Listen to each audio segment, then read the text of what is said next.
Krasnor versus Witta. Round 1. Fight.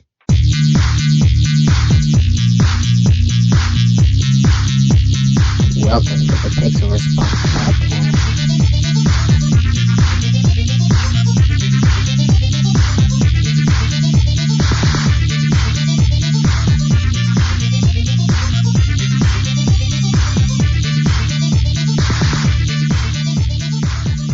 Argo was absolutely fantastic. Fucking Affleck, man. Respectfully disagree. Keep in mind, that is like one person out of like a dozen saying something about the movie in reply to that first comment. Right. So, like, it's like Affleck. And then people were like, yeah, man, it's like Hitchcock, but better. Like, stuff like that. People were saying pretty hyperbolic things. So I was just like, all right, let's just see if I can slip in a, little disagreement. Just a little bit. I didn't use any harsh language. I didn't really go into detail. I just said, no. And then, then it gets into, you like the new Die Hard, so I don't, I think that's all I need to know. What are you trying to get at? But, he hasn't seen it. Right. He hasn't, I mean. Can you blame him, though? I mean, I don't even really want to see it. No, I guess that's fine. And really, and also, I guess I should even clarify my Die Hard comments. I didn't love it. And I never said I did. I don't think you even particularly liked it. Yeah, I'm pretty sure my tweet on that was kind of just like, well, that wasn't that terrible. There were some explosions and stunts in it that were okay. It's like a C. Whatever. Right. And that's all you need, I guess, to just completely ignore everything. I don't know. But whatever. Yeah, logic. I guess, just the larger thing of like comparing movies from completely different genres. Like, I've kind of made fun of this before on my Twitter feed of like comparing things that make no sense. Like, Werner Herzog's better than pizza. Mm-hmm. Like that. What? Those aren't. You can't quantify an opinion on that.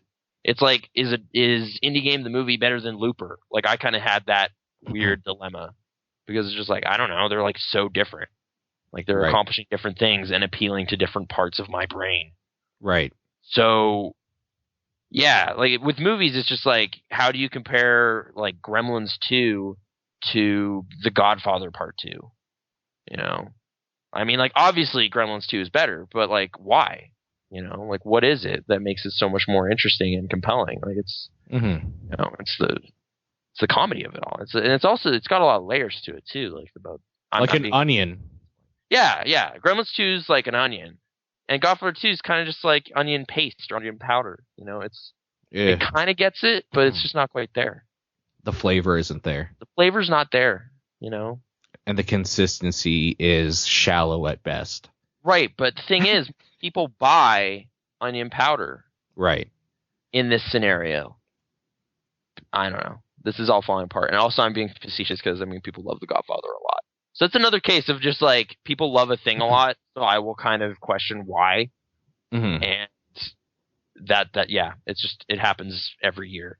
In this specific case, though, with Argo, I think it's just like, it's purporting to be historically accurate, and it isn't at all. Yeah. Which is just kind of like an on its face problem that I'm just like, well, that's a problem. Like, saying it's perfect is just flatly incorrect because it's not, because it's playing with history. Right. And but then I think that that's just kind of that's like a criticism some people have been leveling against it. Like, I've been kind of reading through some IMDb user reviews and stuff, seeing if people are on board the same way critics are. And it's definitely not quite the case. Like, other people are upset about it because it totally simplifies Iranians to be like a crazy mob, which definitely, like, the movie definitely does. Like, there's no good Iranian characters in it except one who seems to basically just serve a role as being like, we're not being totally, mean to all of them. Like, this girl helped us, so therefore she's good. Anyway, whatever. And then just kind of shoves her aside again in favor of like giant hordes of like psychos. Yeah. Because Iran is full of, I guess. And then, like, and the other people are angry at it because, like, Canada apparently did have a bigger role than the movie, like, depicts. So it's like, hey, that was our story. Well, go figure, an American movie throws the Canadians under the bus. Yeah. Like, So but like whatever.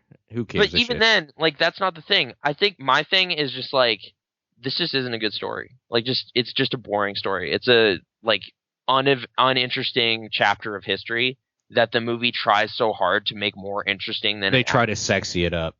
Yeah, and it's just like if you really boil it down, like even with the few like highly cultivated historical bits of information they do give you in the movie, like you can kind of be like, wait, so essentially all that happened is the CIA was really worried that a thing would happen. So then they did this thing to prevent that thing from hypothetically happening. And then they all slapped themselves on the back and called each other heroes when in actual fact, that thing they were afraid of happening probably wouldn't have happened anyway.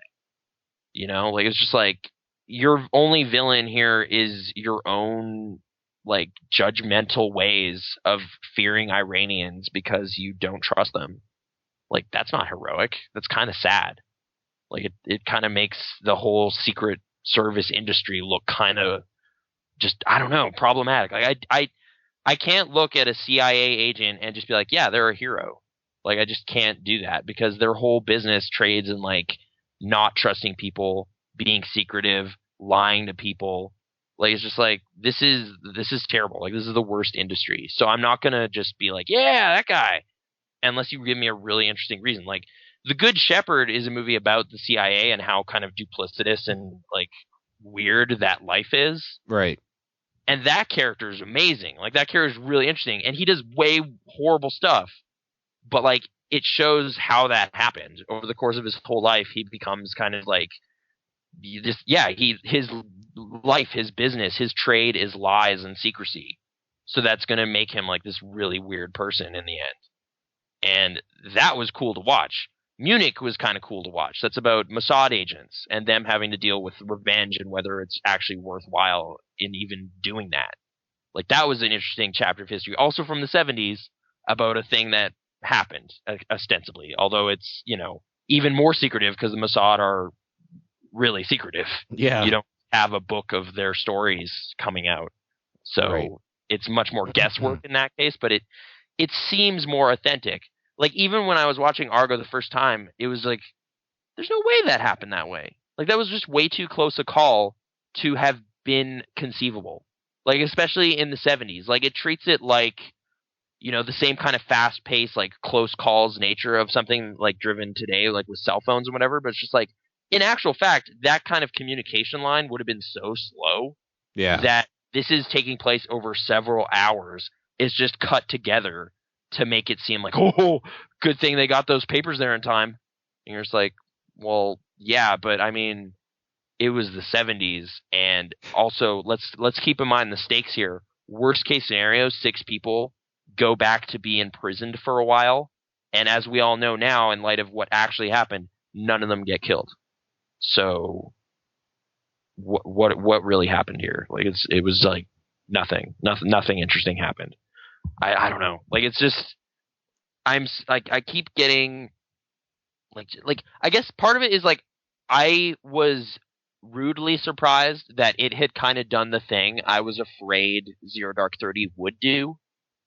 Okay. You know, which is like watered down, like rather like a realistic historical thing that happened. I guess like larger speaking, like the Iran Revolution. You know, like the specifics of this hostage rescue are kind of just trivial. Like who cares? Right. But the actual stuff, like all the stuff around it, and kind of its implications about Iran as a world stage player or whatever, like that stuff still kind of like you should handle that delicately because there's a lot of talk about Iran happening right now.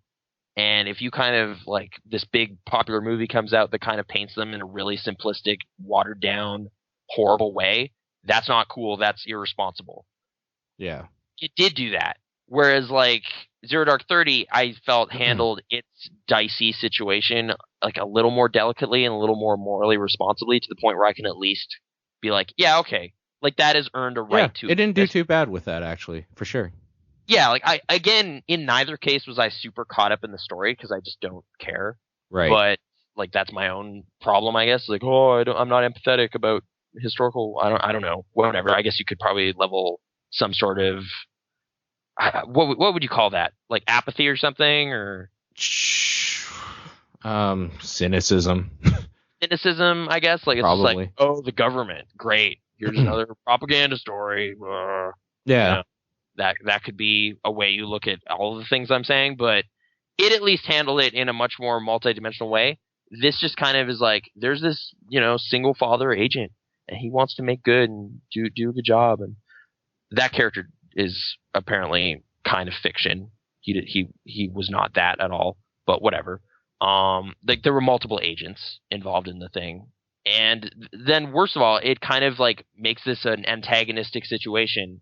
Like we're just like, oh no, they barely made it, they barely escaped, it's all going horrible. It's just like, actually, it went off without a hitch. They went over there, picked up 6 people, drove to the airport, flew home. Yep, that was. I like that story better.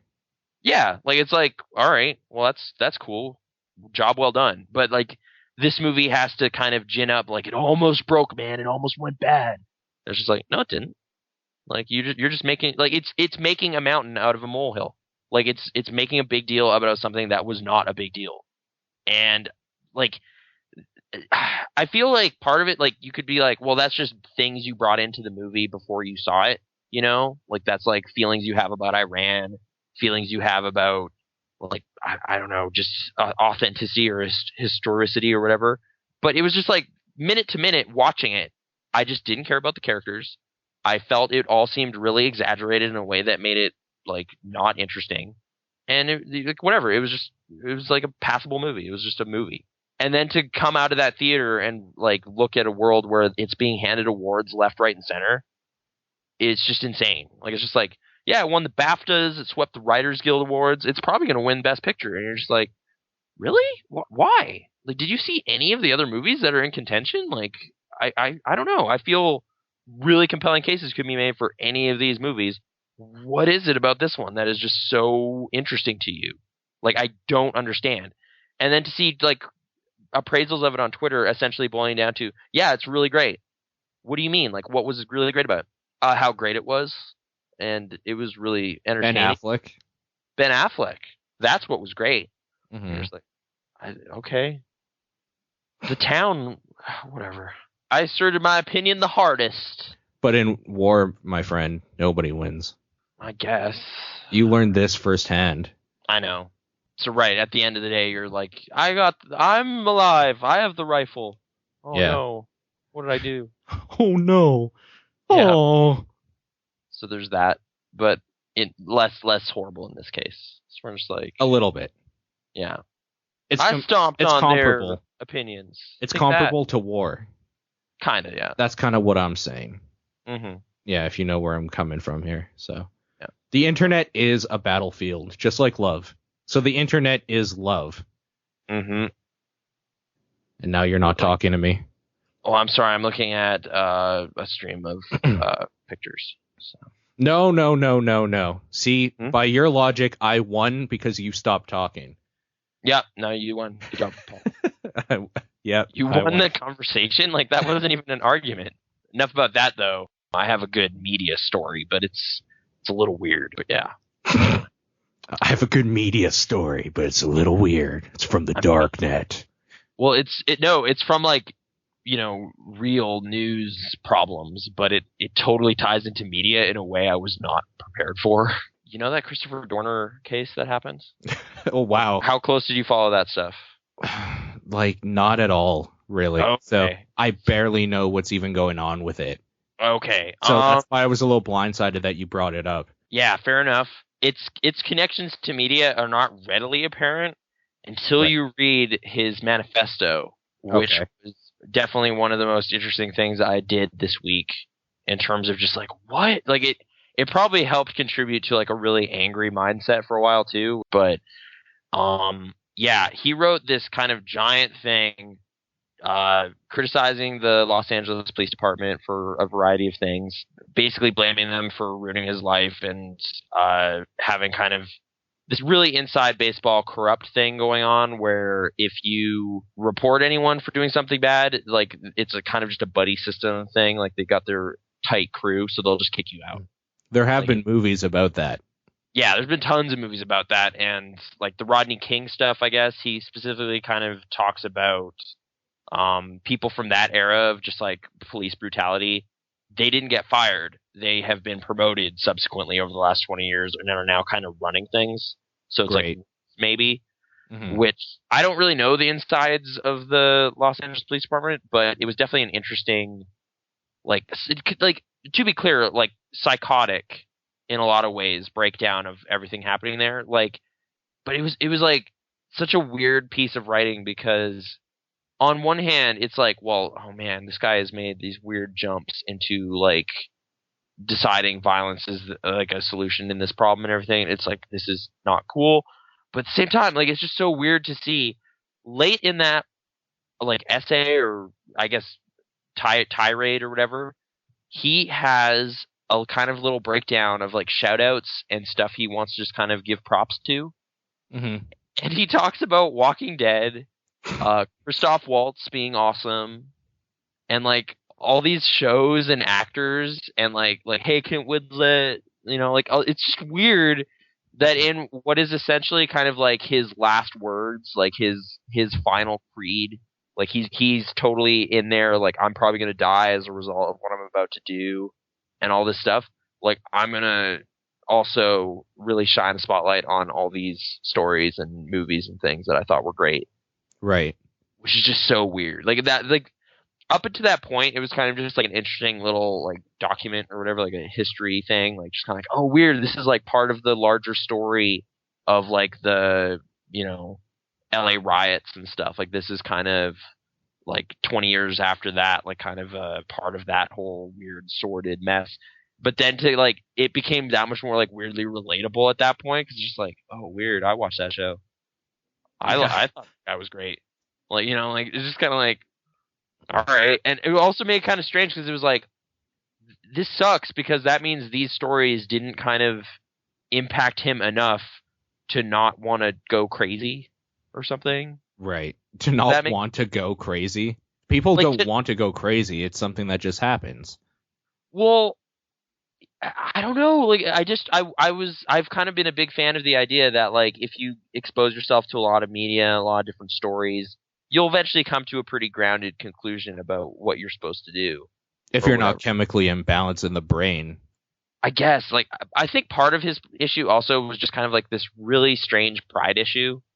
Like like he would just not handle being talked down to like in the department well at all. Like it's just like if you were standing around while I was being talked mess about, I'm gonna kill you. And you're just like, all right,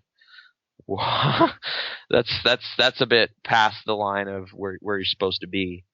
But then yeah, to also just have these kind of like much more grounded stuff late in the article about Oscar predictions and whatever. It was kind of crazy. I have to take a break, but I'll be back. If it doesn't, Hey. Oh, he's back. What? We'll have Yeah, fun sorry. later, guys. Oh man, I'm sorry. We're in the party. No, I was going to do something. Oh. Basically, I was going to do this. Okay, hello and welcome. January 21st, I'm going to say, 2011. Welcome to the brand new Pixel Response movie-related podcast. Is this like the first rebooted episode? What is this? At some point, but that's all we got for now. I'm Nathan, amateur film critic at Beetroot, and very seldom contributor, like one or two things to Pixel Response. It's like 2 years ago. It's the past. The headmaster Past. of that thing. The voices of the How are you past. doing? I put up the Wayback How are Machine. you doing today? Pretty good, I'm gonna say. Playing a lot of video games, but that's not. This was that was maybe like the second or third time we ever talked to each other, like using voices. Wow, that's awesome. Yeah. Well, like yeah, it's kind of great to capture that like awkward first steps of anything. It might have even been I think it might have been the second. Yeah, our first top-down perspective anything was terrible. It was really bad. I don't think it's anywhere on the internet because we were just like, that was a test run.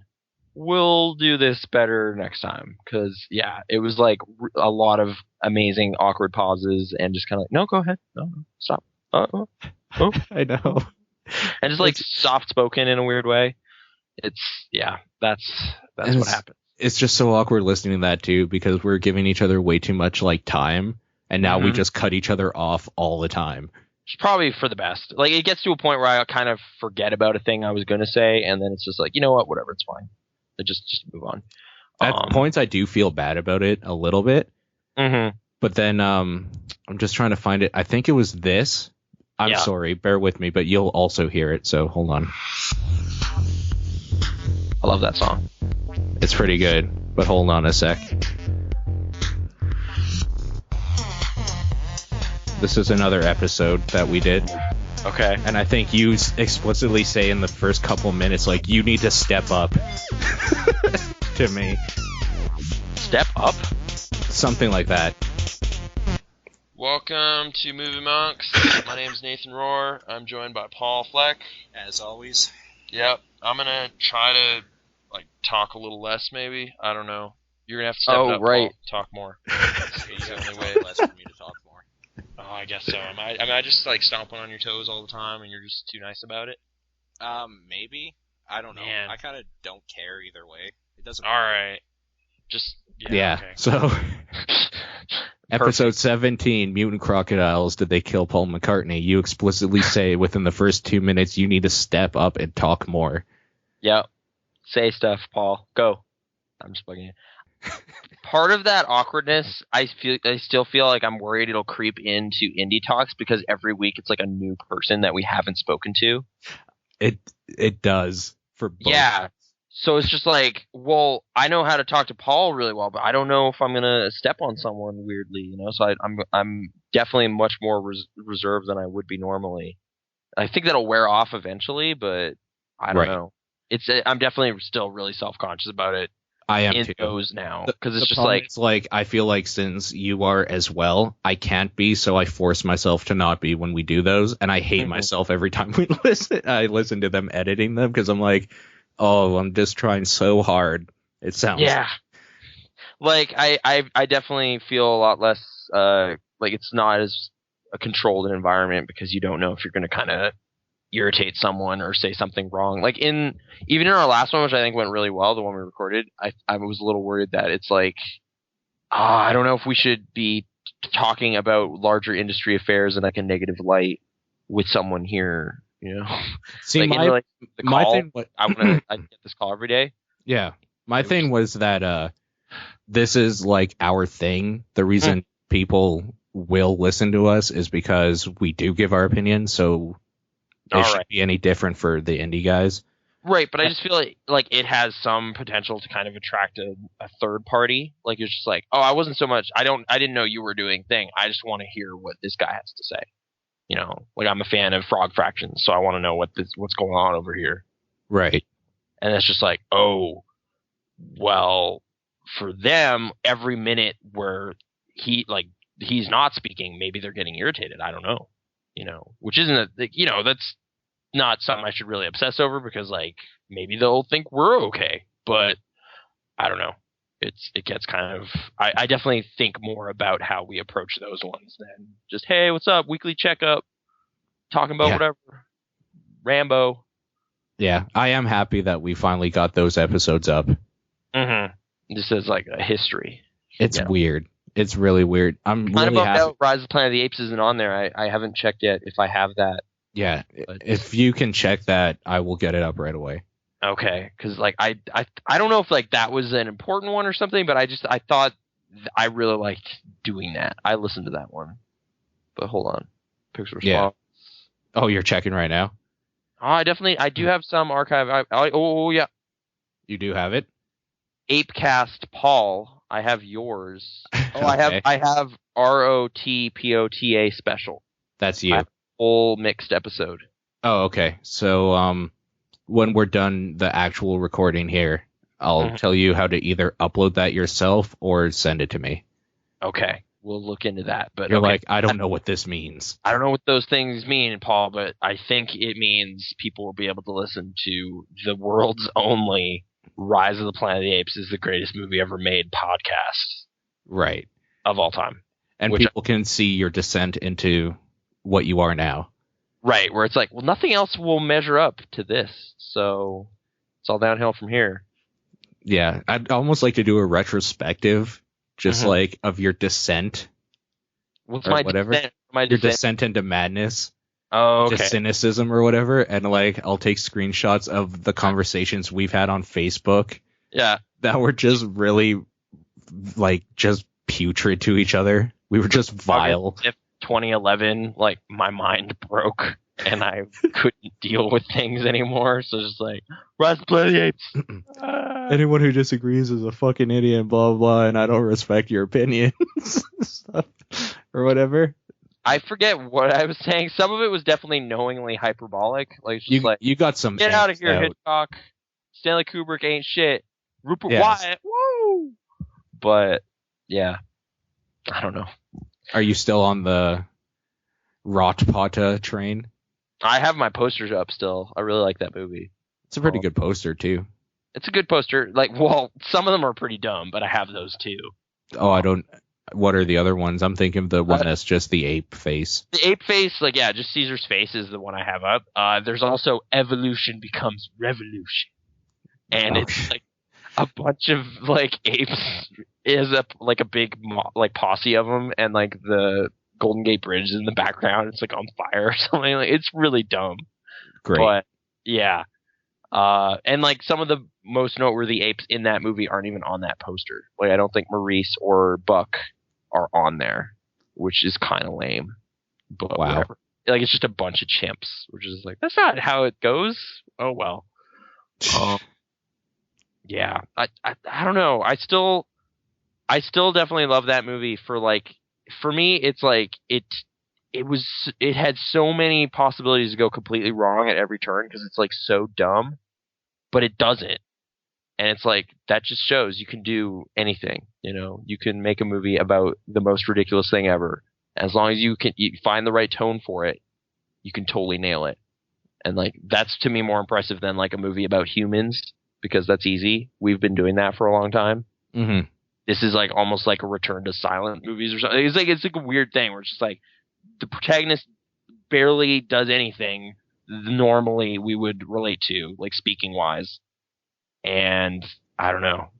It's pretty great. And also just motion capture effects.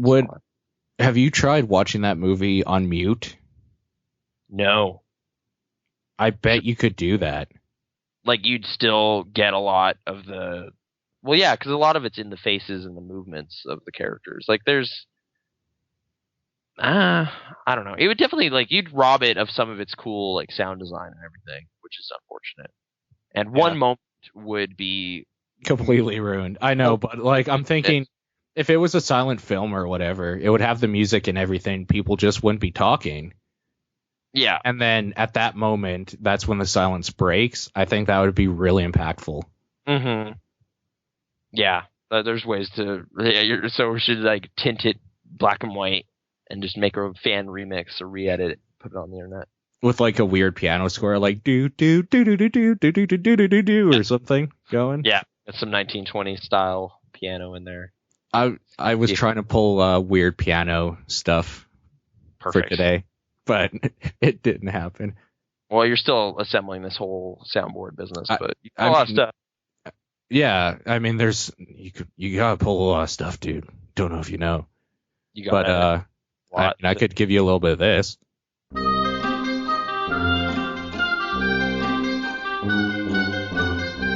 I don't know what the tone of that would be, though.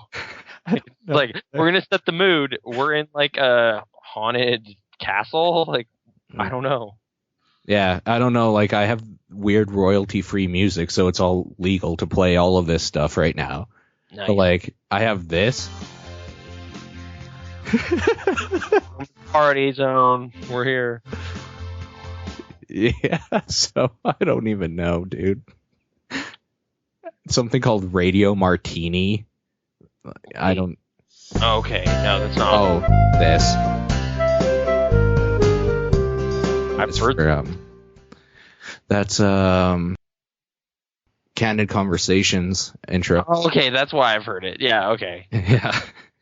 Wait, where did Paul get this? Okay. Okay, I want to bring it up just because it is a recent movie that happened. A Good Day to Die Hard came out. It did. What is your relationship with the Die Hard movies? Like, The first Die Hard I ever saw was Die Hard with a Vengeance, and I didn't know what the hell was going on, really. I was too young. okay. And then I watched the original Die Hard when I was a bit older, probably 15-ish. Mhm. Fell in love with that.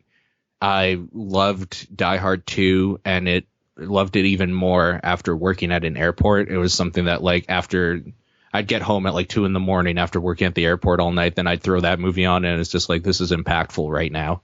Okay. And like, especially when it was winter and Christmas and stuff, it's like, yeah, this makes sense. And then it's like, dude, there should be more baggage in that baggage area. Mm-hmm. The fact that they can move around in there and stuff, it's just totally not a thing. But yeah, exactly. But I love that one. And then, of course, like the love of Samuel L. Jackson and all that sort of stuff, I just kind of grew into Vengeance. I always thought it was the worst out of the first three. Yeah, I'm opinion. probably of that opinion too. Like, some people kind of trash talk 2 a bunch, and I don't know. I thought it was. But those people are wrong, so that's okay. Yeah, like, it's like, John McTiernan, he made the first one and the third one. Those are the best ones. And it's just like, what? Two's fine. Two's okay. The third one takes too much focus away from McClane, I think, for my Maybe. liking. Like, if there's one thing I'd level against the second one, like, it doesn't have a villain that I remember or care about. You know, like 1 and 3 had, like, 1 is Hans Gruber, and 3 is his brother.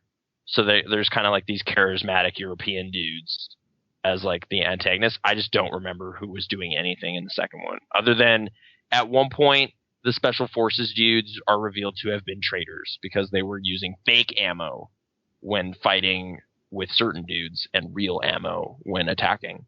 Right. So that's like the one reveal I remember. So like one of those dudes wasn't on the level, but he is in no way the main antagonist or anything.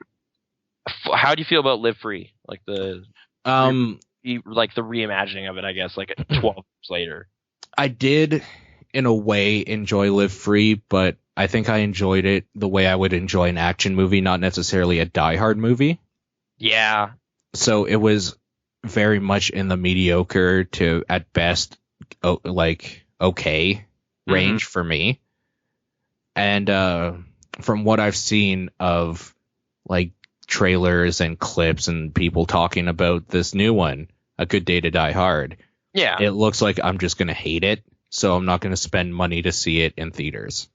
See, I think what happened with me when going into seeing it is, like, I definitely saw that sentiment going around. Like, it was just kind of like, oh man, this is a horrible train wreck. This just ruins everything.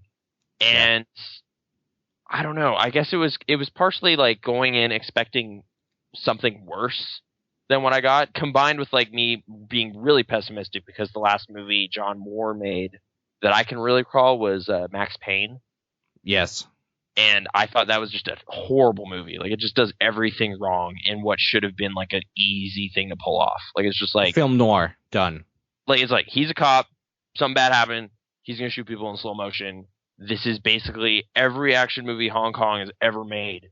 And he still fucked it up somehow. Do that with American actors, and then somehow handled that completely wrong. And there's like no good scene in that whole movie. It's just terrible.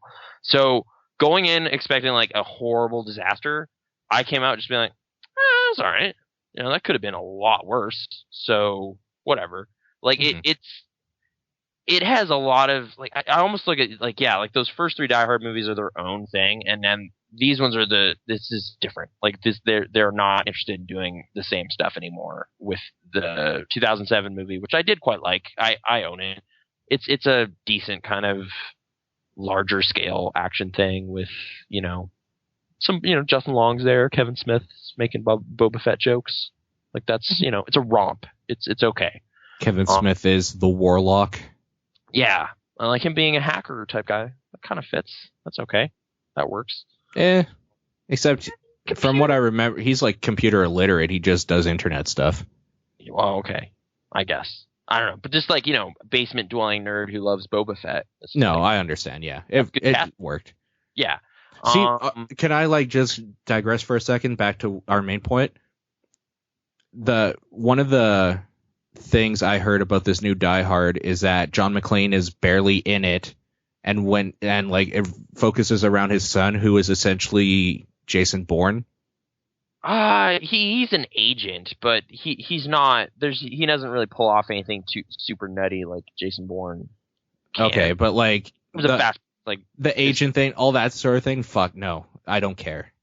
Okay. That's not Die Hard to me. If I'm gonna see a movie with the words Die Hard in it, I just kind of want a certain thing, and I'm not gonna pay top dollar to see something that it's just gonna be like when porn ends all over again. I'm gonna expect one thing and get another. It's not happening.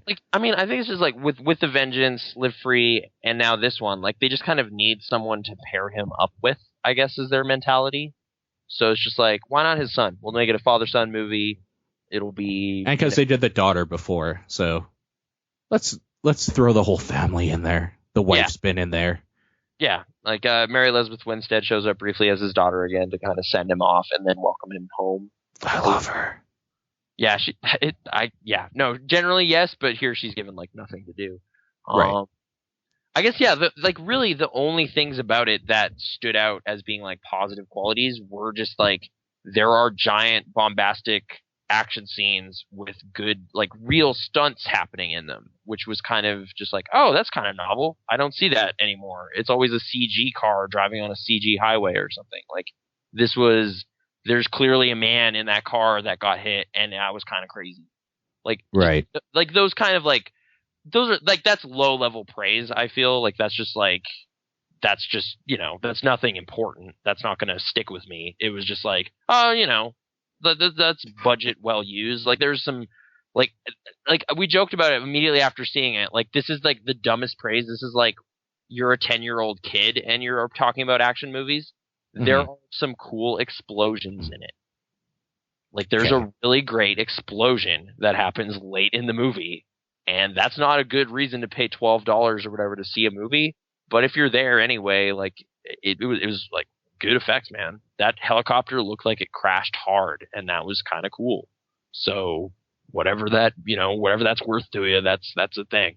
And I will say my experience was benefited immeasurably by the fact that there was a 40 age range couple sitting behind us that loved the movie. They were just laughing and yelling at the screen and just getting super caught up in everything that was happening in a way that that does not happen very often anymore. So I was just like, I was enjoying their enjoyment. So right. Like it's such a relative subjective experience that I had, but I had an okay time watching the new Die Hard movie, and then I went and ate a steak and it was really good. So I had a good day. It was like the 21 Jump Street thing where I had a good experience, and that might have benefited a kind of lame duck movie, but I was prepared for it to kind of just ruin everything and just be really, really depressing. It didn't do that. So, hey, made it out unscathed. Saw the movie. But I guess if I had to kind of like think through it much like in a more critical fashion, it's like, man, that story is stupid. Like, yeah, his son, like some of the dialogue they exchange is just like, this is like a really bad like Father's Day card or something. Like, like it's just kind of really lame exchanges happen a couple times. Like, just like, hey, we're going to bring it down for a minute and have some emotional dialogue between father and son. And it does not work every single time. Like, it's pretty bad, but yeah, there you go. Don't see it. Like, it's not. I don't think it's gonna ruin the Die Hard legacy because I don't really have like. Even though I like the Die Hard movies, I don't view them as like, oh man, that was the peak of action cinema. Like that right. movie. Oh my goodness, guys! Like gather around. We should probably get like have a Criterion release for this thing. This thing's important. It's just like no, whatever. Like it's okay. It's a good action movie. This one, not so much. But again, relative scale. On the like wide spectrum of action movies, this one at least has a few qualities that work out for it. And man, it was so much better than that Max Payne movie. So okay, so just to be clear, A Good Day to Die Hard.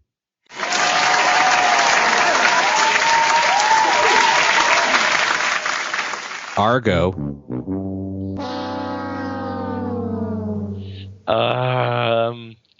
See, that's where it gets into weird territory where it's like you have to judge each movie kind of relative to its peers as opposed to all films ever. Right. So, Like compared to Bullet to the Head or whatever. like, I wouldn't even like you played like a crowd clapping. I would give like a golf clap or something. Like, you know? good attempt, guys. Yeah, it's like You tried. I was expecting a lot worse. Yeah. Like I was told specifically, like it is just a humorless, just sad thing on the screen. There's like some okay exchanges here and there that kind of make it work. Like the one henchman guy though. Okay, right. I will say this movie totally wastes all of its henchman potential in a way that just struck me as really weird. Like that's just like action movie 101. If you have a villainous character who has like a distinct look to him or he has some kind of weird thing, you kind of start to expect he's going to be in a big fight or do something cool. And that just doesn't happen. Like there's like this guy with really weird flamboyant hair and like this gray suit. He just dies like just offhandedly in an action scene. And more importantly, there's this like big burly like dude with tattoos all over him and he's like bald. And you're just like, all right, this clearly, I've seen some action movies. This is going to end with a knife fight or something. Like this is going somewhere. And no, he just like blows up. Like it's just kind of weird because like from that 80s legacy, like Rambo 3 or something, or even the first Die Hard has one of the best examples of this. That dude on the hook that comes back, like the long-haired guy. Yeah. Like you kind of like, I was just like, oh, well, obviously this movie's that guy. And no, they just don't care about doing that at all. They just kind of off everybody. Like they even give one guy like I thought he was really annoying, but he's like kind of really lighthearted. Like he's laughing all the time at inappropriate stuff during a car chase, and he's like dancing around, like literally dancing. And like they just kind of off him casually too, like to kind of reveal the real villain. But it's like no one cares about the story at that point. And right. Okay, I will say this is kind of one of the few spoilerific things this movie has. Okay. I don't want to, totally ruin its parade or whatever, but I thought it was hilarious that they decided to do this. The movie takes place in Russia. How would you, if you were going to set your movie in Russia, what is like one of the things you would do to kind of just broadly throw a giant fucking meteor through it? Good, timely. That's not. They couldn't do that obviously because that just happened. Right. But Chernobyl. Yeah. They tie in Chernobyl. And great. It was really, really, really dumb. The most important thing I have to ask you about this movie so we can move on. Yeah. How do they handle the yippee-ki-yay? Badly? Like in the Live Free or Die Hard, it's kind of muted by gunfire, but it's at least said at like kind of a really key point. Right. Here, it's kind of muttered by him to himself as he does a thing.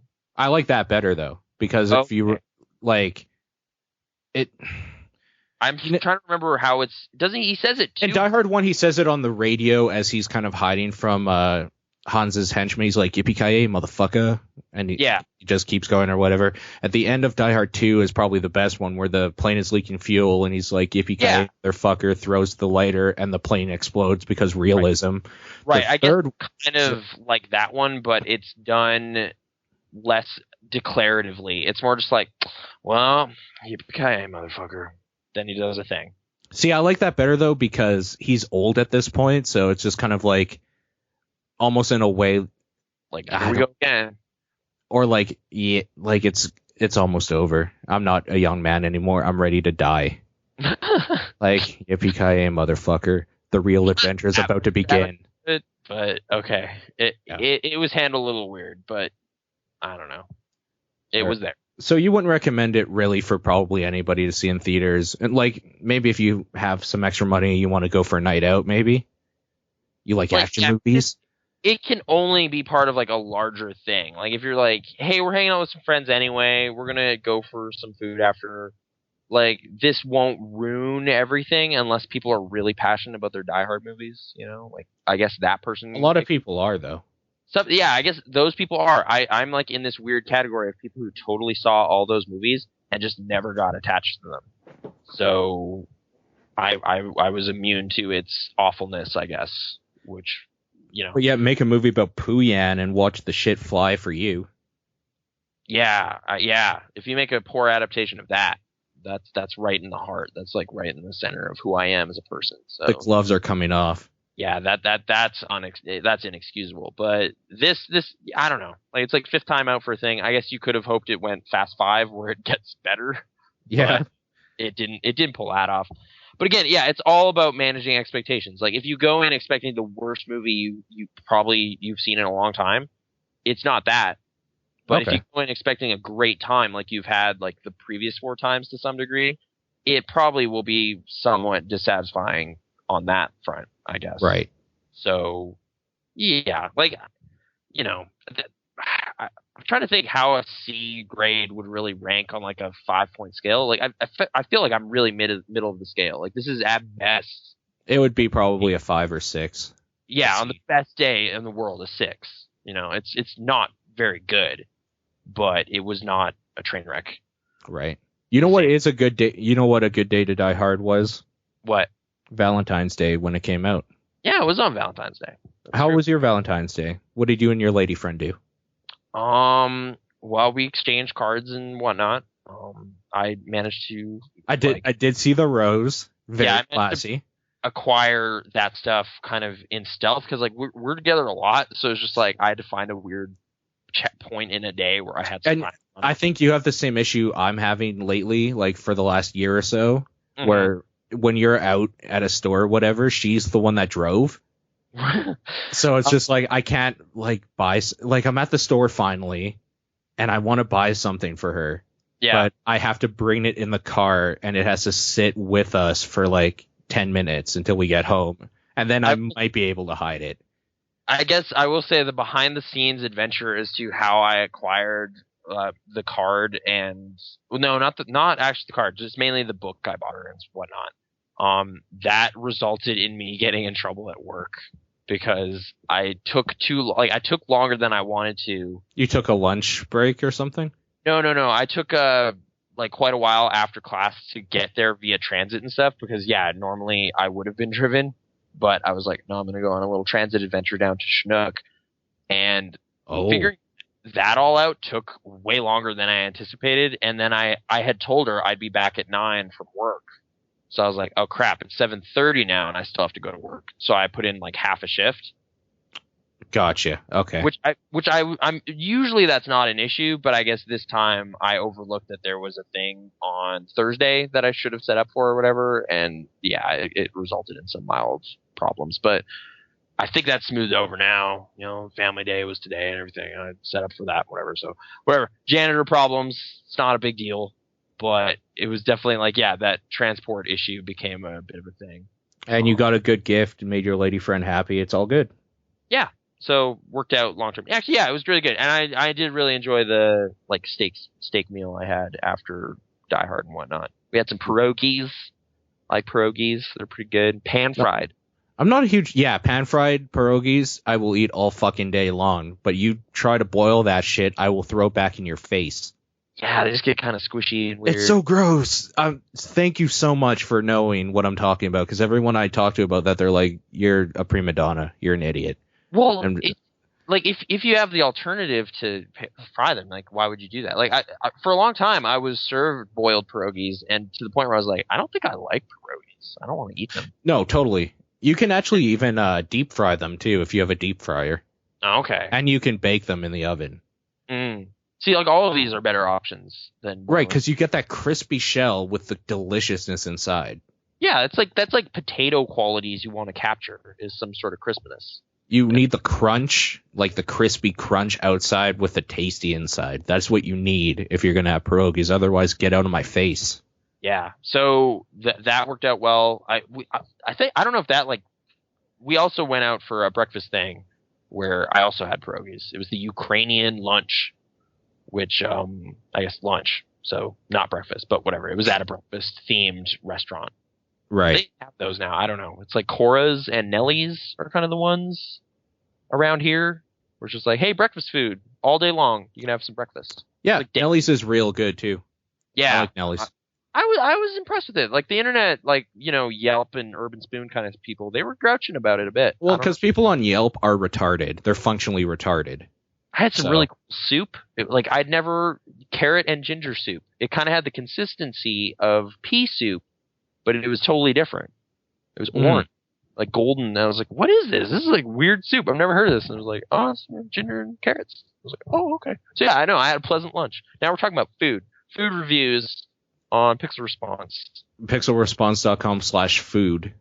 Yeah, /food. Get all the latest on local eateries in Calgary. I have been thinking about doing like name.pixel-response.com for like community blogs. Mm-hmm.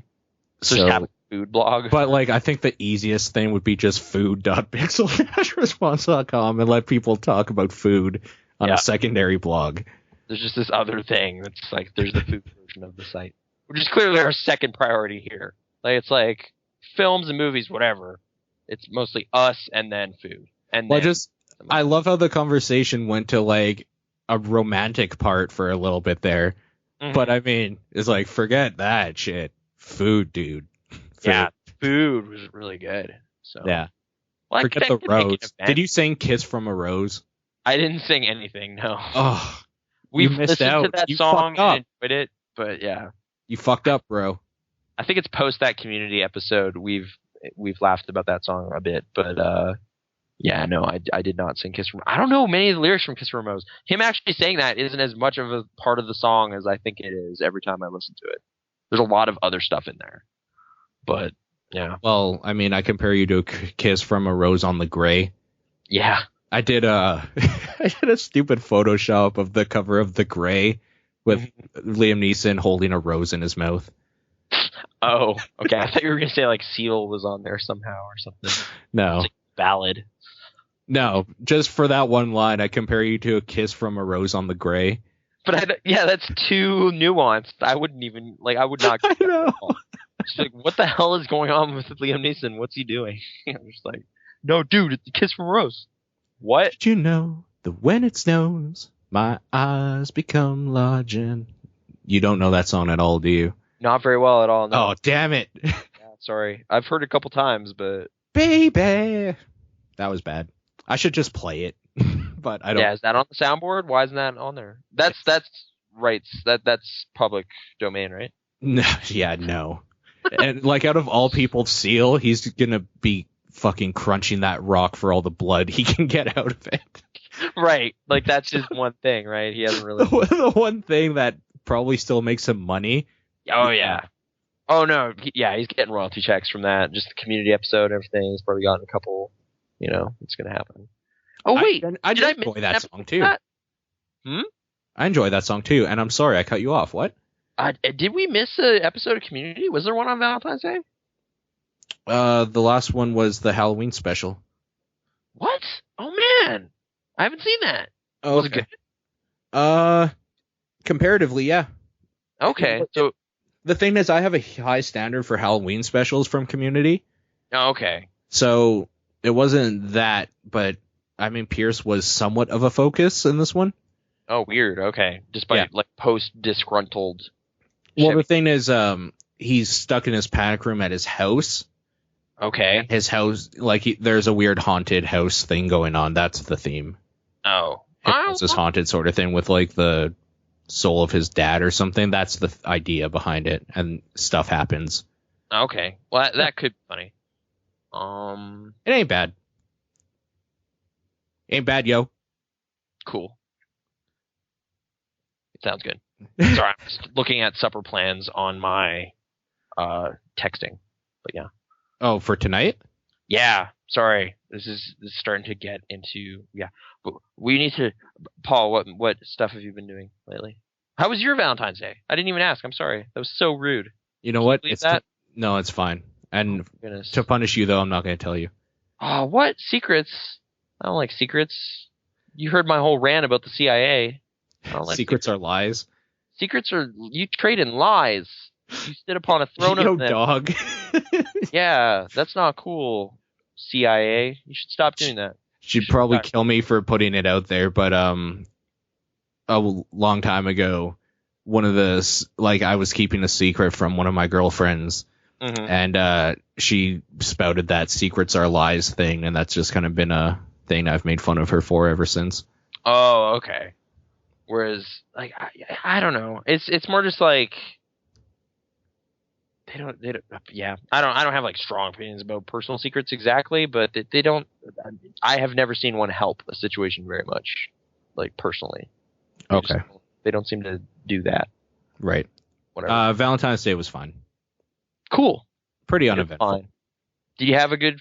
How was the food though? That's kind of what I was trying to get at. Yeah. I'm just trying to remember what it was. It was macaroni noodles with cheese melted in it, topped with meat sauce, a meat and mushroom sauce. Sounds pretty good. Yeah, it was okay. Pasta. Yeah. All right. Yeah. Macaroni noodles. Macaroni noodles have been a thing I've been eating lately. I had that for lunch. So. Staple. Actually, I had that for lunch yesterday. So twinsies. Mm-hmm. There you go. They kind of expand in a way I was not prepared for. It was weird. You've never cooked them before? Well, I have, but just my mainstay noodles for all things have just been like spaghettini and like spaghetti or linguine on occasion. So then it's just like and they don't puff out nearly as much. Yeah. Yeah. So I'm just like, oh man, I don't have that many left in this bag. I'm just gonna pour them all in there, and then it's just like, oh, that's a bad idea. Yeah, it's like more like I was like, oh, I still got like a third of a pot of spaghetti sauce. I'll cook all of this. And it was like, oh, that sauce has been gone for days. Now I just have noodles, and I'm trying to figure out interesting ways to eat them. Right. But yeah, I watched The Hobbit on Valentine's Day though. Right. You seem to have a very positive kind of appraisal of it. Like, did you see it in 48 frames or? Yep, I did. Okay. Like, did you find that not in distracting? 3D though? Oh, okay. Not in 3D? No, it was on my television. Oh, okay. But you had it running in the frame rate? Yeah, because my television does that, which is cool. why X-Men Origins Wolverine looked so weird to me. Okay. Because I didn't turn it off. That was the first movie I watched on Blu-ray when I bought my new TV, and I didn't turn it off from the like display mode they automatically do, which is the like higher frame rate. Mm-hmm. And oh man, that movie. Like, if you go back to whatever episode I was talking about that movie, it's recorded. It's one of the previous movie monks from back in the day.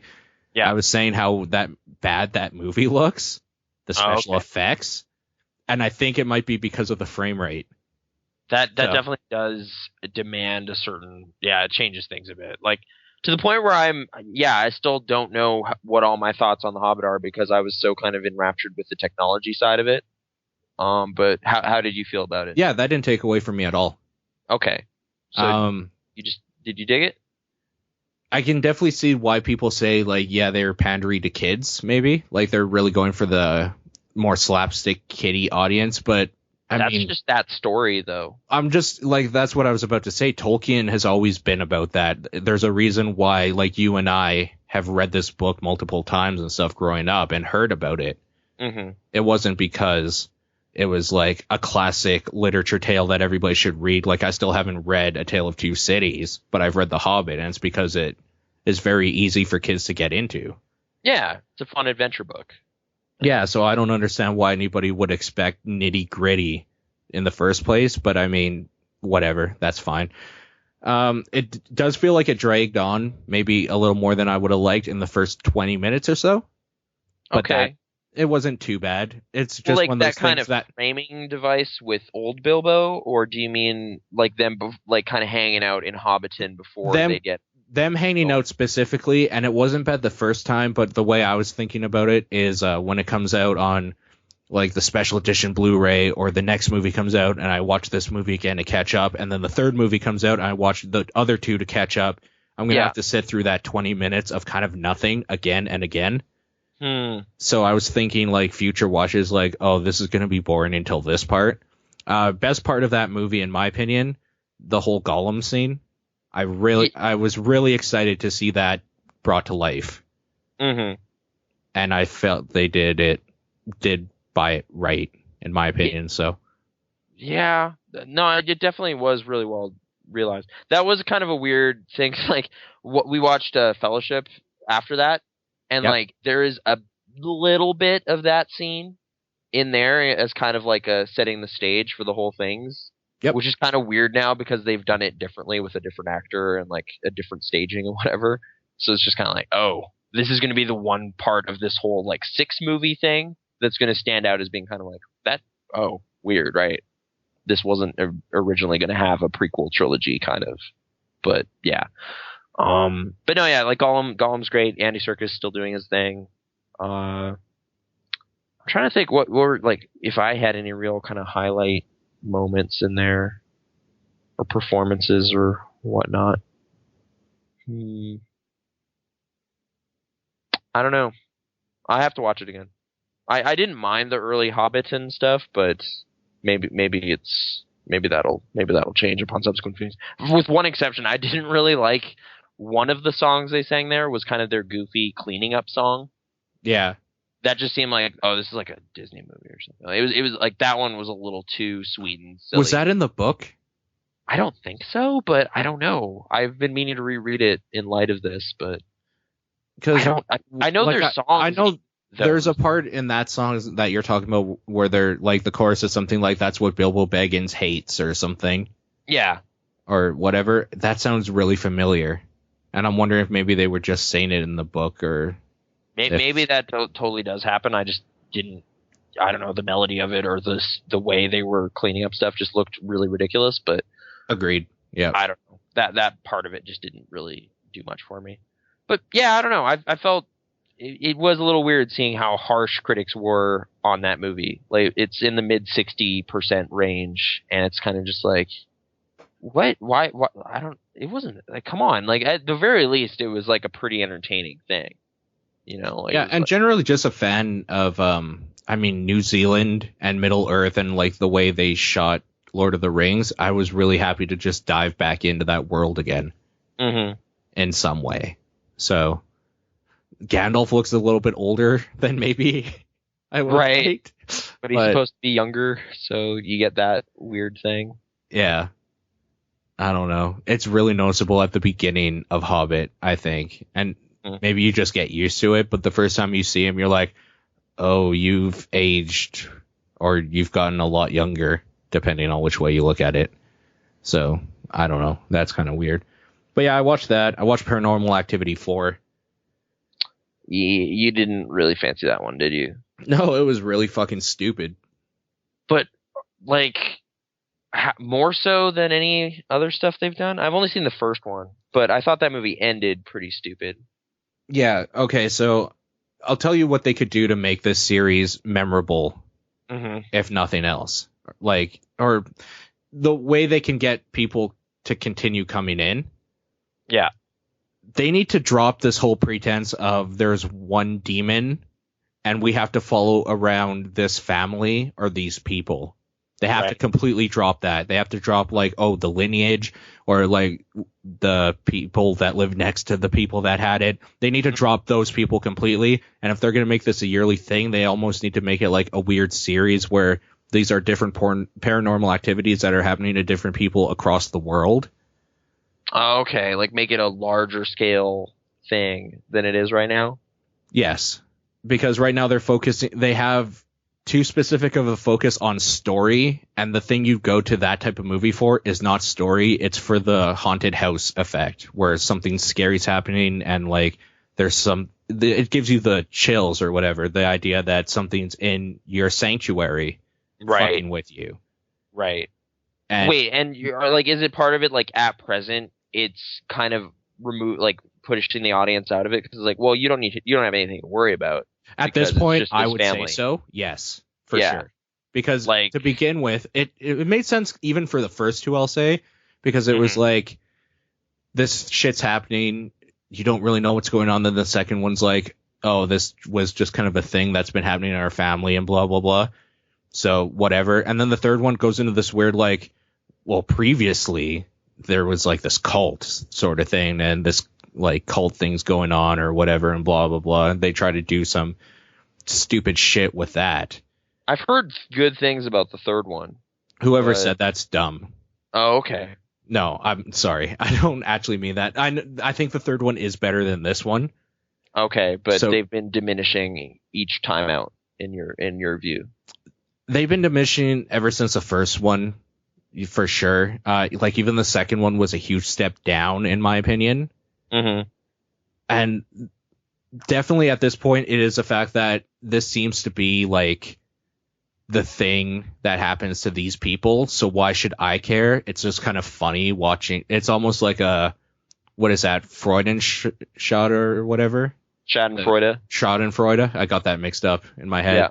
Yeah. So it's like, well, you're making me watch this stupid movie, so I'm glad this is happening to you. Oh, okay. You almost get a weird sick pleasure out of it. It's just like, yeah, I don't care. So now I'm just going to watch the ridiculousness and laugh really hard when a chair comes out and stops a child in the middle of his plane or whatever, because it's really funny looking and it isn't scary at all.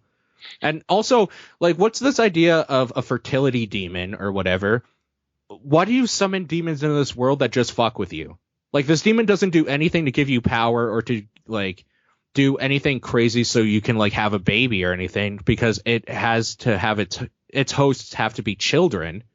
So the idea of a fertility demon that hosts into children that are already born, specifically males, is ridiculous to begin with.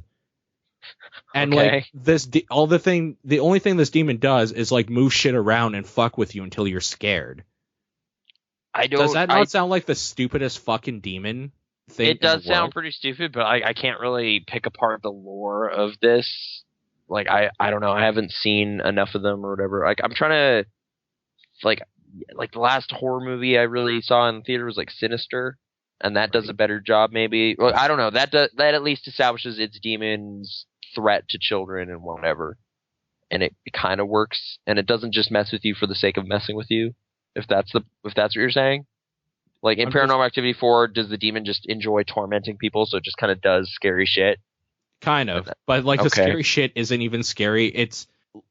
There's a lot like of jump bumps scares. in the night. There's a lot of jump scares they try to attempt, and even the jump scares are from the other people just kind of freaking each other out. They're like teenagers and stuff in the house.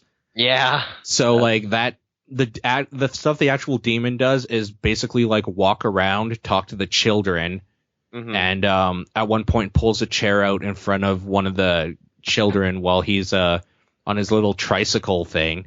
Very reminiscent of The Shining, where he's just like driving around or whatever, and then a chair from the table gets pulled out, and then he stops, and then there's like a 2-minute awkward pause, and I was laughing hysterically the whole time to the point where I almost fell off the couch because like they thought that was a tense moment to like riff on.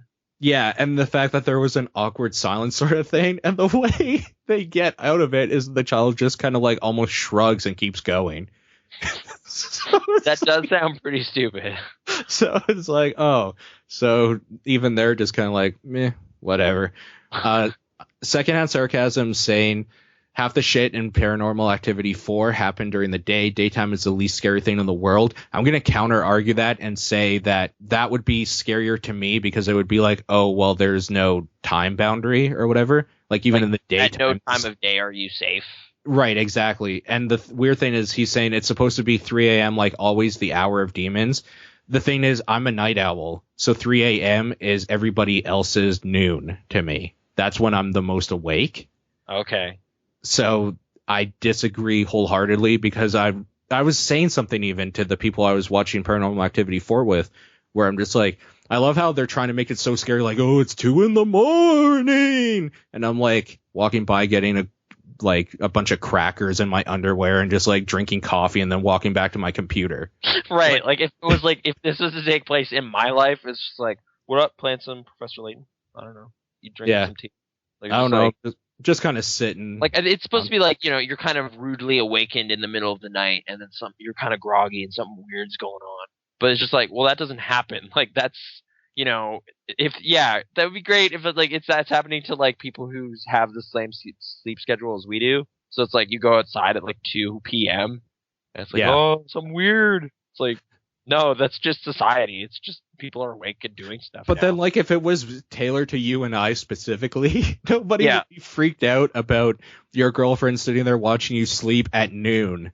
They would just be Yeah. like, "Oh, she's just angry that she's like with this slob that won't get up." until Yeah, 3 like, that in would the afternoon. happen. Like that's not. There's nothing weird about that. It's more just kind of like, yeah, that'll take place if someone has a full-time job and someone else is a part-time student / janitor who sleeps a lot. Yeah, You so know? like the way they could tailor to us would make it for 99% of the rest of the world just completely ridiculous. Or yeah, Just- like a comedy almost. Someone's just like watching you sleep at 1 o'clock in the afternoon. It's like Yeah. it's supposed to be scary because she's standing there, but it's like, no, it's just scary because she's going to kick my ass for sleeping all day when I wake up. I'm not going to hear the end of this. That's a different 'Cause- movie. Yeah, it's a whole different movie for sure. Okay. And Secondhand Sarcasm is asking, how do you feel about the Connect parts? That is the one thing I kind of liked about that movie, and I'll tell you why. It's the only time in that movie, in this series so far, where I feel they've actually tried to innovate with stuff that would ostensibly be in somebody's household.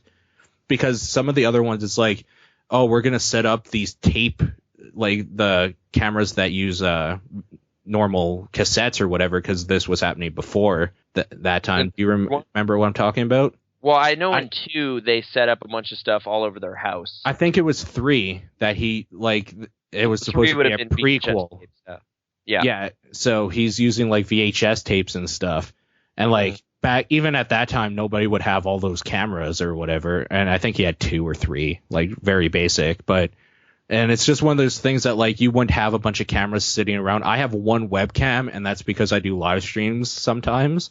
Right. So like the Kinect is the one thing I could really see people actually having in their house. And I mean, the technology behind the Kinect is kind of weird anyways, where it's sending all this infrared crap out to track everything. So the idea that you could kind of see like the figure of a ghost is kind of okay in my mind. Mhm. What I didn't like, if we're going to talk about the Kinect thing, is how blatantly obvious a lot of the stuff, the product placement is. Like, do they talk about it a lot and have fun with it? They do have fun with the Kinect specifically. Yeah, that clearly doesn't happen in reality. So I'm just bugging you. Unless it's like they're playing some Kinect party and it's like, wow, this is so broken. There was one part where one of the main girls was like running across a street to the neighbor's house in the middle of the night, and a car almost hits her, and she said, "Fucking Prius." Yeah, so like specifically says that Prius, like the type of car it is, which nobody would say that. would ever do that. I'm sorry, it just wouldn't happen. Yeah. I'm trying to remember a few, I almost got hit by this Tesla Model S. Oh man, it was crazy. but what a deal. I was gonna get hit by style at an affordable price. What else was there? Like their dad drinks Corona. Mm-hmm. Oh yeah, secondhand sarcasm is breaking down all of these products that pop up in there. Corona, Prius, Connect. Yeah. Okay, what did they like accent Corona pretty explicitly or? Corona, you mean? Yeah, is there like, oh man, that's good. Anyway, what's going on? Okay, so I don't know, because as a society, we've been so used to seeing stuff like that. And this ties into the greatest movie ever sold or whatever that I watched a couple weeks back. I don't even. By Morgan Spurlock or whatever. Yeah. I don't even notice that a lot of product placement anymore unless it's really obvious. So that's how obvious the Kinect, Corona, and Prius stuff is. Yeah, everybody has a MacBook. Also. I've heard something to the effect that Apple doesn't pay for that to happen. It just kind of, I don't know, but maybe that's obviously a thing they'd want you to believe, because I've definitely seen them pop up in a lot of movies. But specifically Drag Me to Hell, it stood out as being like, is this just on purpose because Justin Long's in it and he's like using an iPhone and he's fuck Justin Long. He should die in every movie. Like, it's just like, I don't know. He's kind of so associated with that brand at this point. I do kind of want to like curtail this into, have you seen VHS? Not yet. I have it ready to go. It's it kind of has like some weird problem. Like, I had some weird issues with it, but some of those segments are really good. So it has that kind of anthology movie problem where it's like, well, there's some good stuff in it, but there's some kind of dumb stuff in there too. But overall, I think I was like entertained by most of what they do, and there's some creative stuff in there. Like it's a bunch of different directors doing different kind of found footage stuff. And then they try to kind of tie it together in this overarching narrative, which I felt kind of didn't work very well. Mainly because it kind of firmly establishes that, like, oh man, like there's this house full of crazy videotapes. That's fine. That's cool. And then like that led me to think like, oh, cool. All right. So like they're all going to kind of stick to this premise that like this was shot on VHS tape. It has that aesthetic and it's going to just like gnarly stuff happen. And this dude's been collecting them. Awesome. However, some of the actual videos you see the cameras they're being shot with and they're digital cameras. Great. And at one point there is a Skype chat that is just captured is kind of the premise of that one. And That's it's just so like, stupid. for me, it was just like, who then took this and put it on videotape? You know, Right. like that just kind of broke that part of the movie for me, where it was just like, either stick to like your whole aesthetic kind of principle thing, or just don't have that as part of the movie and just have it be like, these are a bunch of crazy videos on the internet. I don't know, like we found some weird stuff on the dark net. There's weird stuff going on. Like that would have been, yeah, I would have been more into that. Like if it was like a digital premise instead of a VHS premise, like to kind of tie them together. But that said, like there's some pretty gnarly business, specifically one early in the movie I thought was really, really good. So it might be worth looking into, but I don't know. You know what's scarier to me? What's that? The reason I can't play Aquaria anymore is because I'm at a part where I have to go into the abyss. Oh, really? Yeah. I think you might be past the point where I am. I'm not sure. How many hours have you put in? Dude, I don't even know. Like, because I'll leave it running while I'll play it a bit, then I'll go make food and come back half an hour later. Maybe not so much hours, but like, have you, like, I would say I've only done one thing I would describe as like a dungeon where I fought a boss. So did you get the beast form? Is that what you're talking about? Yeah, I've gotten the like attack form.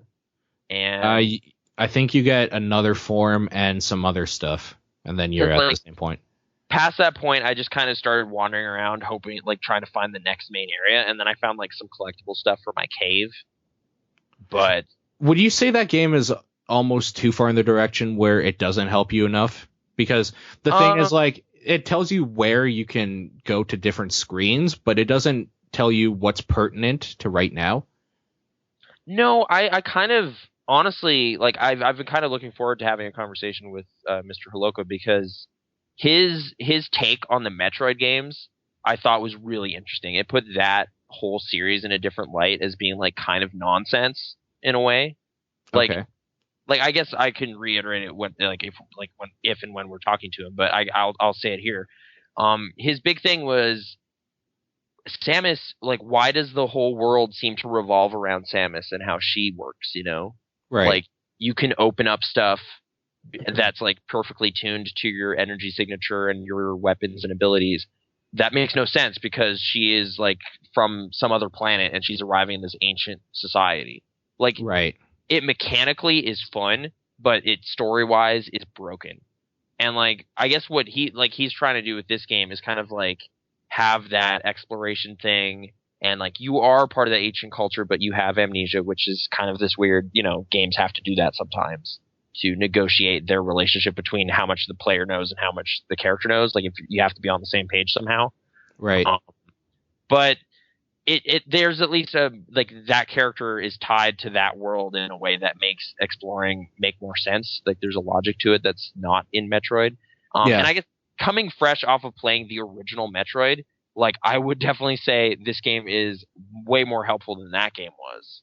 Like, right. It has a map and has like a frequent save areas and all this stuff. Like, it's much. We're also talking about a game that came out 20 years later.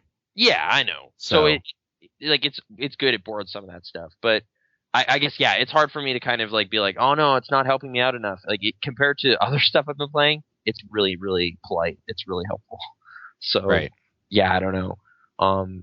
But I'm not. There also seems to be like some areas that exist just for the sake of existing, which I kind of like, because like, again, like it's kind of this narcissism thing with like in a Metroid game, the whole world is literally designed so Samus can do stuff in it. Every room has a point. Whereas here it's like, no, it's just a big cave. Like sometimes there's just caves in the ocean and there's just nothing because it's the ocean. Like, you know, it's like kind of capturing like you're exploring stuff, but sometimes there's nothing to find because it's, you know, going for some semblance of logical reality. But see, in my mind, that hinders the best parts of Aquaria, which is the story. I just want to get to more story beats. I don't want to be fucking around in a cave that has nothing. That's bullshit. I kind of like swimming around. I don't like the swimming around. If we're going to talk about like story versus mechanics, I think Aquaria has a much, much better like feel in the story department than Metroid ever has in any of their games. Mainly because I've never really cared about the story beats in Metroid. Yeah, yeah. But I would rather play Metroid as a game where you just sit down and play than this so far. I have to be in a mood to play Aquaria. I've never had to be in a mood to play a Metroid game. I could just go in for a bit. I mean, I also just had my recent Other M experiences not do so well, but that is... Other M is an anomaly. Yeah, it's not like series. Indicative of other Metroids, really. It's kind of a weird thing. But I think I'm still in that early game hump that Nintendo just seems to have a lot. Like I in don't general. know. Like, I'm still kind of apprehensive about Skyward Sword because it's supposed to have like, all right, now for 4 hours this is going to be kind of the worst, but then it gets really good. And like for me, like that's just kind of this weird thing because it's like I guess the best comparison would really be like a TV show or something. Like it's like, all right, the first season of Mad Men isn't all that, but then it gets really good. That is an opinion I have. So like that's like a thing I can compare it to. Like if I could try comparing it to a movie or something, like it all falls apart. It's like first you got to watch a 4-hour movie that is terrible. And it's just like, well, why wouldn't I just watch a good movie? Like I don't understand. You know. So first like, first you have to watch The Godfather, and then you can watch Godfather 2. Godfather 2 is better, but it's not like that night and day comparison. But yeah, I'm trying to think of a movie that is though. Very few sequels are much, much, much better. In games or movies? In movies. Sequels aren't usually, you're saying, or not like night and day better. Yeah, no. Like sometimes, like it's kind of like, you know, Terminator 2. Come on, it's better. Like there's a whole kind of group of people. But then that are like, also I'm saying not night and day. Like if you're gonna go with the precursor, that has to be like completely better. Oh yeah, no. Like Terminator 1 has its charms. Like right. I'm just more saying there's a certain group that as a movie really not like what James Cameron did with Aliens and stuff too. Like it's just they're so different. Like they're I don't know, whatever. But that's a different conversation. Does. I like what James Cameron does. I kind of like for the most part. I didn't really like Avatar very much. I just didn't. But I didn't mind it, even though it's Pocahontas. It's Pocahontas, yeah. But I don't know. I didn't get caught up in it very much. I did like Titanic though. That was a good movie. And Aliens. True Lies was pretty crazy. That was a crazy movie. So True Lies was really good. Really crazy. Like yeah, I guess good, but in a way that like just ridiculous, like 90s insane. You know. I like things The Abyss tried to do.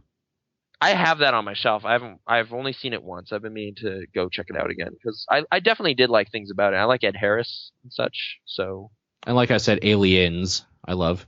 Yeah, it's good. It's a good fun action movie.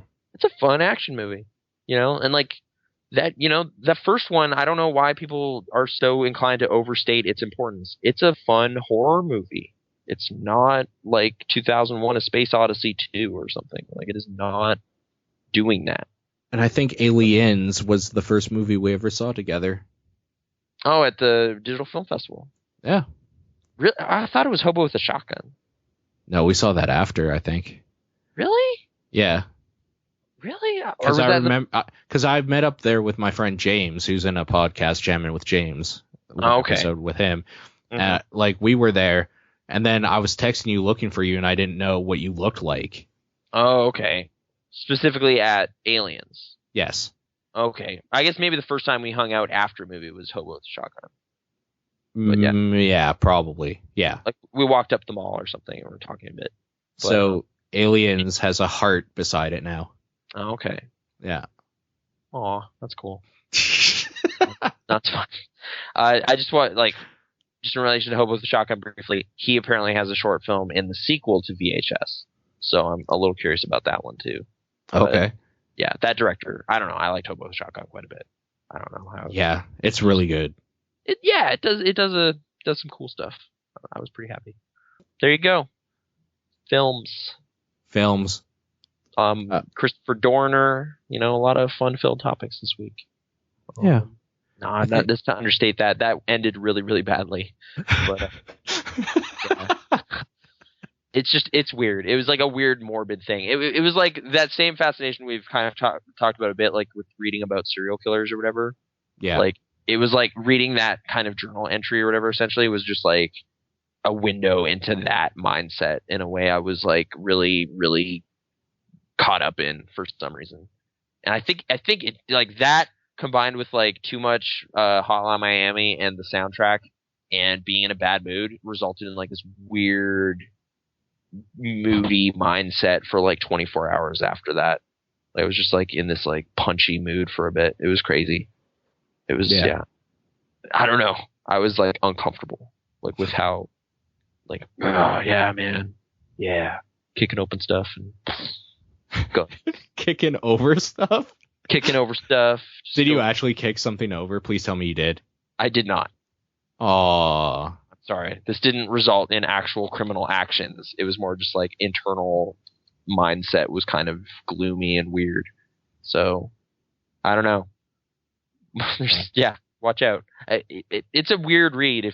I don't know if I'd recommend doing that, but it's an interesting thing.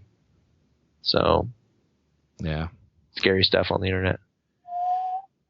Woo. Okay, and with that, I guess just a few things quickly to wrap up here. Mm-hmm. Live podcasts. We're doing this live every Monday. We're doing it a bit early today because people had today off, so there is no real Reading excuse. week. Woo. Well, and it's today specifically Monday. It's a Family Day in Canada and President's Day, I think, in the U.S. Oh yeah. So we all have the Monday off. So it was a good day to do it a little bit early, so I'm not up all night editing and that whole sort of thing. But yeah, pixel-response.com/live is where we're going to be from now on. We're using a Ustream client until I probably find something better. But well, because apparently there's a lot of cat food ads or something. I don't know. Yeah, there's a way to get around that, but the problem is, you know what? It's very technical. Okay. Basically, our page layout is to, like, for pictures and stuff, it's resizing everything to fit into the main column, which includes the embedded window for the live stream. Okay. And the thing is, if you make that window like about 200 by 200 pixels big, the ads don't play because it's too small, which is what I've been trying to do, but it's not working. So I'm going to have to go code digging and fix that. But that's going to take a while. I'd much rather almost just do something more proprietary, but that's thinking way too advanced for now. But yeah, so we're going to be live. As always, you can join us, talk to the people in the chat room. We got a couple people left here.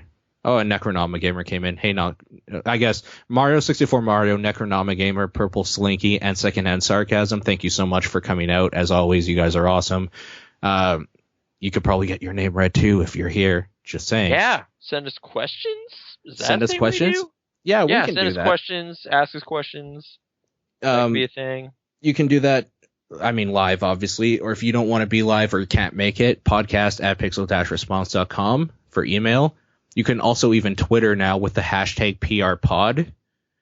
So that'll be the # PRPOD, and that'll go to our social stream. That's through Ustream as well, so we can read those if you wanted to do it that way. You can leave something on Facebook. It's facebook.com/thepixelresponse. You can get us on Twitter, which is, I'm just trying to remember, pixel_response.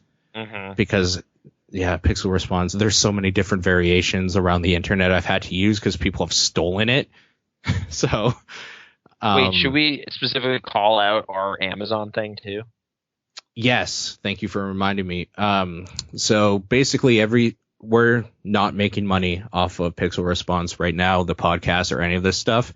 In fact, we are putting in our money. We love to do it because we love doing this thing, and we love to be able to talk to people that listen to us and put our opinions out there and stuff.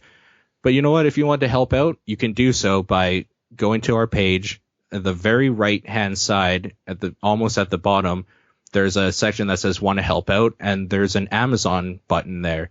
Basically, click that link, do your shopping, and we will get a percentage of whatever you spend. You will not spend any extra at Amazon. It just tells Amazon that, hey, I came to you guys through these guys, so you should give them a little bit for advertising for you. And then they do, and it helps a lot. As always, you can also make a donation if you're so inclined. Obviously, we don't expect anyone to do any of it, but we appreciate everything we get from you guys, including just your comments and feedback. That's good enough for us too. But if you want to throw a little extra in, we probably wouldn't mind. I don't think Nathan would mind. Yeah, that would be helpful. And that's mostly your burden right now, so thank you for doing that. But, yeah. Paying all these bandwidth, it's crazy. It happens. So yeah, Twitter. But yeah, get a hold of us. Twitter. It's pixel_response. Nathan is Krasnor, KRAZNOR. I am Exposure, EXFAUXSURE. And Stitcher. Listen to us on Stitcher. Give us the thumbs up.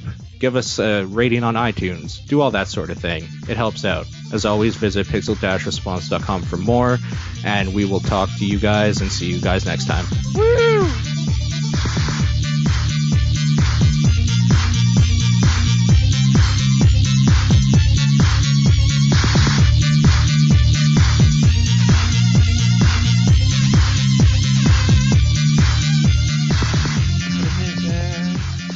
Talking over the music.